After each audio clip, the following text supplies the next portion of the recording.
کبھی ہمارے بیچ میں ایک جماعت ہے جو دوڑ دوڑ کے سب کو عبادت کی طرف بلاتے ہیں، اچھی بات ہے، لیکن وہ علم گلم کچھ بھی پکڑا دیتے ہیں، لو یہ بھی کرو فلاں کرو دھماکہ کرو، اور اتنا گھمنڈ اپنے آپ کو کہ ہم بہت بڑے ولی اللہ ہیں، بہت بڑے متقی ہیں، بہت بڑے پرہیزگار ہیں، وہ دوسروں کو تو اپنے پاؤں کی دھول سمجھتے ہیں، حتیٰ کہ علماء تک کی مطلب کوئی قدر نہیں، علماء تک کی کوئی قدر نہیں، اتنا گھمنڈ، وہ بھی جعلی عبادتوں پر، مطلب من گھڑت عبادتیں جو نبی صلی اللہ علیہ وسلم سے ثابت نہیں ہے۔ تو یہ جو مطلب جھوڑا جھنڈی لے کے دوڑتے رہتے ہیں نا گاؤں گاؤں کریا تبلیغ کرنے کے لیے، یہ لوگ مطلب جو چاہتے ہیں کچھ بھی عبادت کرو، اور اتنا گھمنڈ اپنی عبادتوں پر، ایک تو جعلی ڈپلیکیٹ عبادت ہے جعلی، اور دوسرا اس پر گھمنڈ، اور تیسرا علماء کو مطلب پاؤں کی دھول سمجھنا۔ یہ نہیں دوسری جماعت کے علماء کی بات، اپنی ہی جماعت کے علماء کی کوئی قدر نہیں، اور سمجھتے بس نبی کے بعد ہمارا ہی درجہ ہے، اتنا گھمنڈ ان کے اندر آ جاتا ہے۔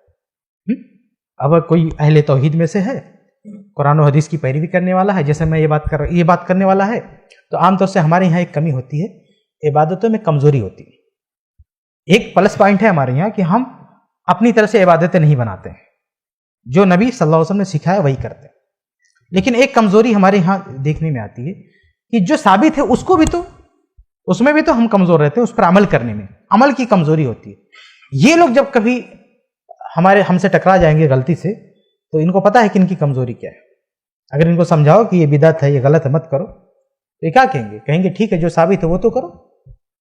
تم لوگ وہ بھی نہیں کر رہے۔ تو دیکھیے اس میں برکت نہیں ہوئی، یہ اصل تقویٰ نہیں ہے۔ اگر ان کو آپ کو چیک کرنا ہو نا، تو میں آپ کو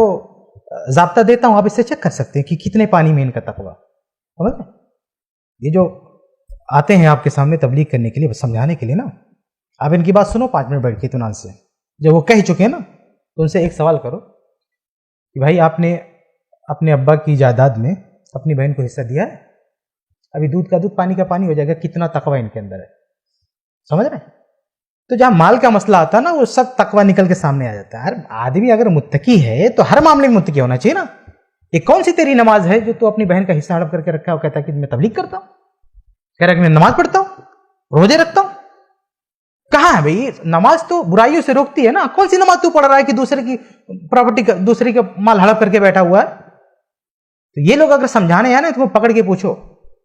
برکت نہیں ہے، مطلب یہ گھمنڈ ہے، ایک تو مطلب جعلی بناوٹی عبادت ہے، اوپر سے گھمنڈ، تو اس کا رزلٹ ہمارے سامنے۔ آدمی کے اندر تقویٰ آتا ہے نا تو ہر جگہ تقویٰ آتا ہے، نماز بھی اس کی اچھی ہوتی ہے، عبادت بھی اس کی اچھی ہوتی ہے، مالی معاملات ہر جگہ وہ صاف ہوتا ہے۔